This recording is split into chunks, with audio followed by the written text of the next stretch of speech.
नमस्कार दोस्तों एवं प्यारे विद्यार्थियों, स्वागत है आपका अपने YouTube चैनल द ज्ञान कुंभ में।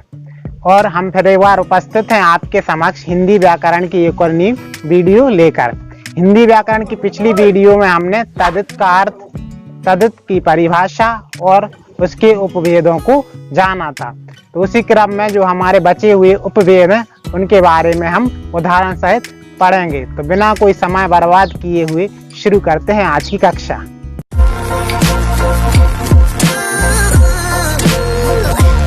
तो अब हम आ गए हैं बोर्ड की तरफ और शुरू करते हैं आज की कक्षा। तो आज की कक्षा में हम पढ़ रहे हैं तदित प्रत्यय के उपभेद और आज हम पढ़ेंगे तीसरा उपभेद जिसका नाम है संबंधवाचक तदित प्रत्यय।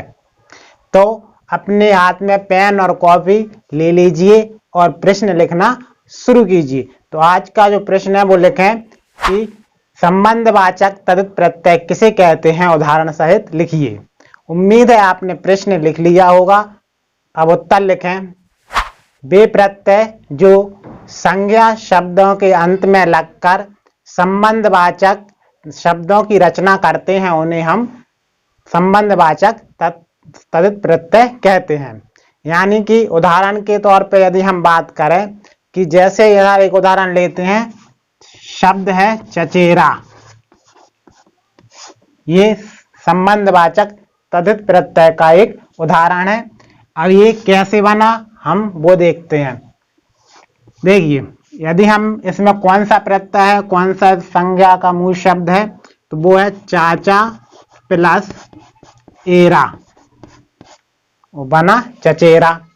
देखिए सबसे बड़ी बात एक ही मात्रा जो थी, जैसे एरा प्रत्यय लगा तो इसका नियम ये है कि आगे वाला जो वर्ण होगा ये इसकी जो मात्रा है इसमें बड़ा है, चाहे छोटी बड़ी बड़ा हो, तो वो किस में बदल जाएगा, छोटा चा हो जाएगा। यानी कि जो बड़े आ की मात्रा है वो क्या हो जाएगी, लुप्त हो जाएगी।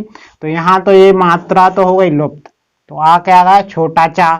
फिर एक और चा, तो वो उसमें लगी एक ही मात्रा, तो ये भी हट गया, बड़ा जो पीछे वाले चा में लगा था वो मात्रा भी गई। और रा का रा तो हुआ चचेरा। और इससे एक संबंध का भी हमें पता चल रहा है, यानी रिश्ते का। चचेरा, ममेरा, फुफेरा एरा प्रत्यय के उदाहरण है।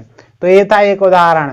अब हम बाकी एक सारणी के द्वारा बाकी संबंधवाचक तदित प्रत्यय के बारे में पढ़ेंगे। तो हम संबंधवाचक तदित प्रत्यय के कुछ उदाहरणों और उन प्रत्ययों को देखेंगे जो संबंधवाचक प्रत्यय कहलाए।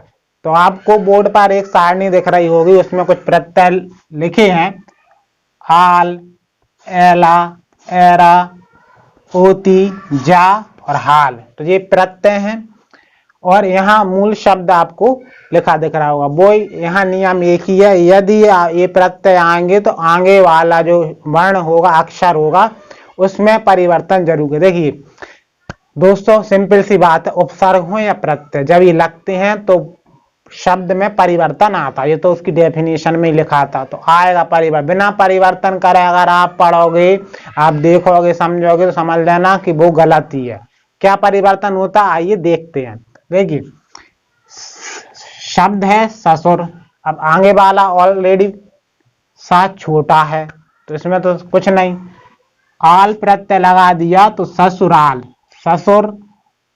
और जे आ है बड़ा, ये राम में आ गया, बड़ा की मात्रा में बदला, ला का ला, ससुराल। इसमें तो कोई परिवर्तन, क्योंकि इसमें जो है वो पहले ही से आगे वाला वर्ण छोटा है, बिना मात्रा का है। ससुर का जो घर है वो ससुराल होता है, इसका अर्थ हुआ। अगला है एला और मूल शब्द है सौत। सौत में जब एला लगाया तो नया शब्द बना सौतेला। इसमें क्या परिवर्तन हुआ, इसमें भी कोई परिवर्तन नहीं है। सौतेला बस एक ही मात्रा ता में जुड़ी, ला बड़ा ला हुआ, सौतेला। सिंपल सी बात है, सौत का जो बेटा होगा वो सौतेला होता है। ठीक है, ये इसका अर्थ निकला। अगला है एरा और यहाँ मूल शब्द है सांप। सांप में एरा तो क्या बना, सपेरा। देखिए इधर बड़ा सा था, जैसे ही एरा लगा तो छोटे सा में बदल गया और जो एक ही मात्रा थी वो पा में लगी और रा का रा रहा, तो सपेरा, सांप से सपेरा बना। ओती, औती और बाप शब्द में जब औती लगी तो बपौती बना। यहाँ भी बा बड़ा था, छोटा हो गया, जैसे ओती प्रत्यय लगा। बपौती का अर्थ होता है पिता या बाप की जो जायदाद होती है, जमीन जायदाद, वो होती है बपौती। पढ़ा होगा आपने बपौती। जी हाँ, क्या है कि हम कभी कभी गलत लिख देते हैं, आप लगता बापौती होती होगी, नहीं, क्योंकि वो नियम ही है, जब प्रत्यय आया तो आगे वाले शब्द को तो वो परिवर्तन लाएगा उसमें। दूसरा है जा, और मूल शब्द है भाई। भाई में जब जा लगा तो नया जो शब्द बना वो है भतीजा। मान इसका अर्थ हुआ कि भाई, और जा का अर्थ होता है, पहले बता चुके, जन्म। तो भाई के जब बेटा का जन्म होता है तो वो क्या कहलाया, भतीजा। हाल प्रत्यय लगा नाना तो क्या बना, ननिहाल। वो ही सेम है, ये थोड़ा अलग भी है, इसे भी आप याद रखना। क्यों, क्योंकि एक तो ना छोटा हो गया, दूसरा जो बड़ा ना था जब हाल प्रत्यय लगा तो वो ये कुछ नहीं लेके आया, पीछे वाला जो ना था उसमें जो बड़ा का डंडा था छोटी की मात्रा में बदल गया। ये देखिए ननिहाल, तो नाना का घर ननिहाल कहलाता है।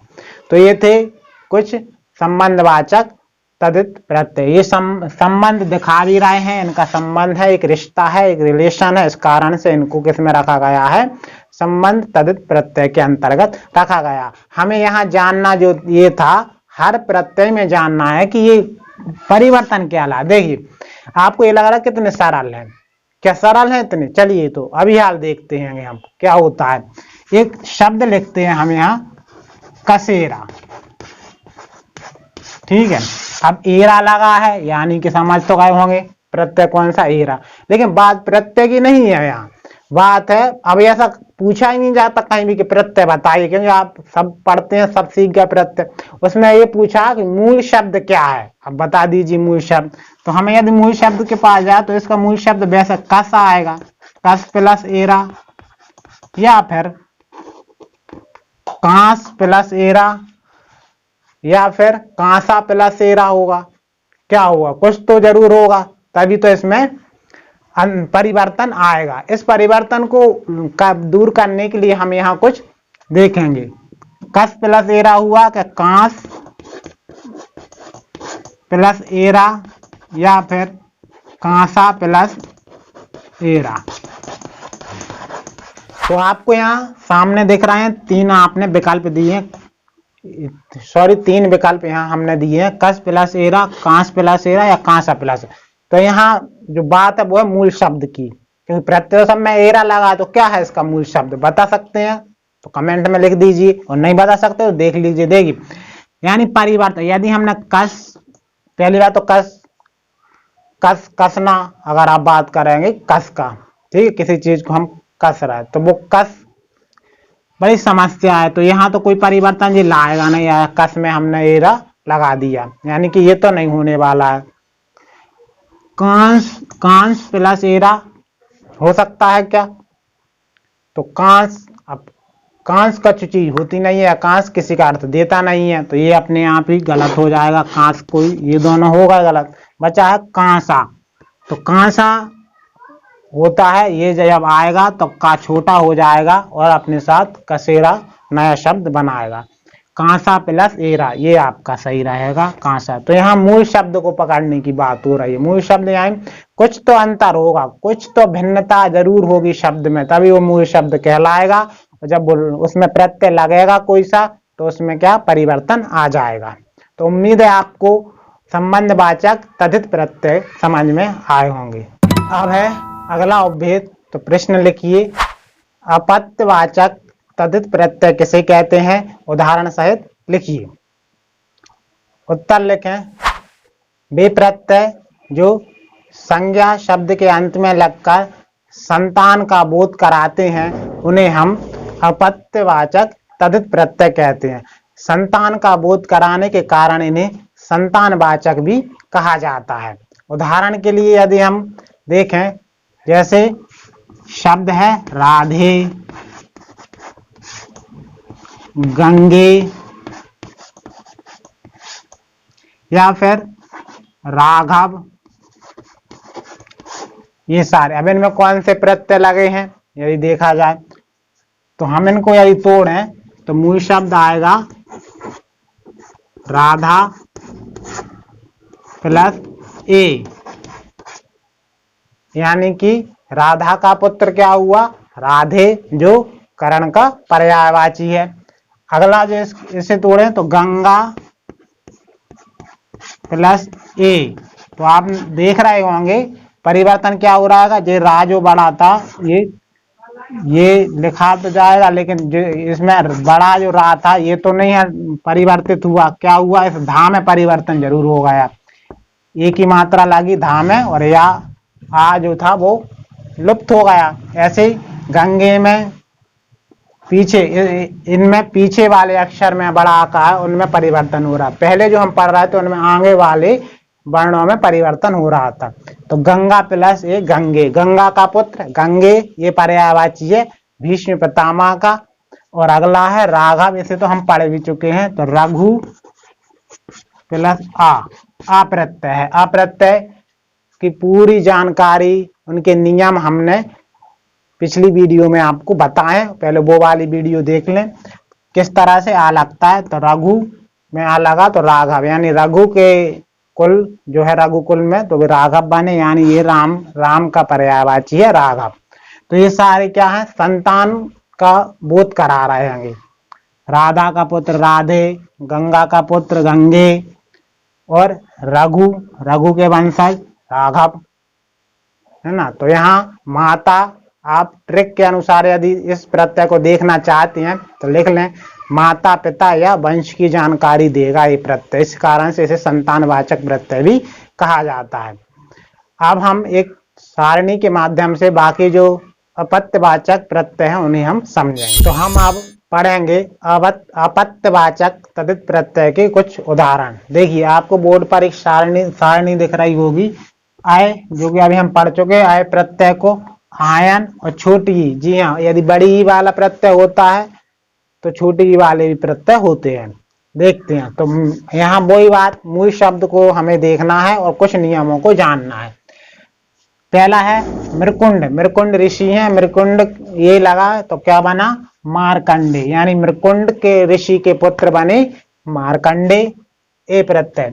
कुंती में ए लगाया तो कौनते बना, यानी कि कुंती का पुत्र कौनते अर्जुन का पर्यायवाची है। अगला है शब्द है नर नार और आयन लगाया तो शब्द जो बना वो कौन सा नारायण। इसमें है परिवर्तन, क्यों, एक तो ना अणा में बदला पहली बात, तो दूसरा नर या नार और आयन। देखिए नर आ जाए या नार आ जाए एक आंसर दोनों का सही माना जाएगा। क्यों, अब आप यहाँ ये भी समझ जाएंगे नारायण नाम क्यों पड़ा। नर का अर्थ होता है मनुष्य, मनुष्य, और नार का अर्थ होता है जल, यानी कि आयन का अर्थ होता है मार्ग, जो आगे मार्ग दिखाए वो आयन, मार्ग में आगे आगे चले या आगे का मार्ग दिखाए वो क्या है आयन। यानी कि नर यानी मनुष्य को धर्म का मार्ग जो दिखा दे वो नारायण, नर प्लस आयन।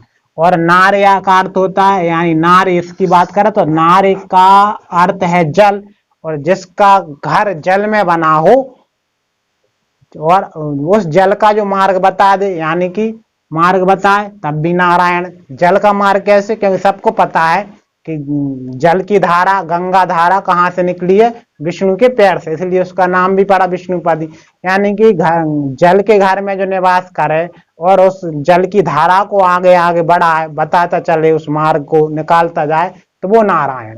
इस कारण से इनके दोनों का अर्थ यह निकलेगा, इस कारण से इनका नाम पड़ा नारायण।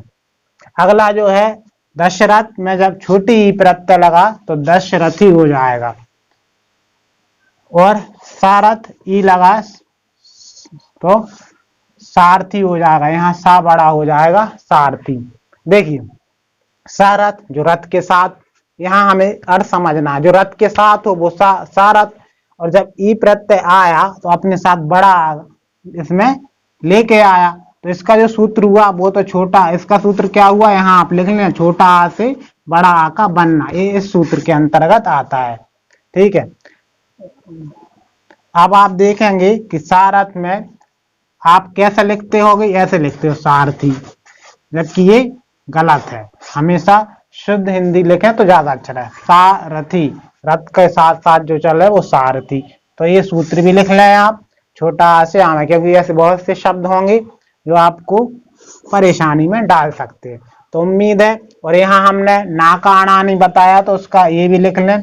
जब भी इस तरह से प्लस, यदि ये संधि विच्छेद के कारण हुआ, जब हम संधियां पढ़ेंगे उसमें ये नियम आएगा, ना आकार हो और इस साइड रा या सा हो, प्लस के साइड शब्द में पीछे रा हो या फिर सा हो, और प्लस के उस साइड पीछे ना हो, तो वो अणा में बदल जाएगा।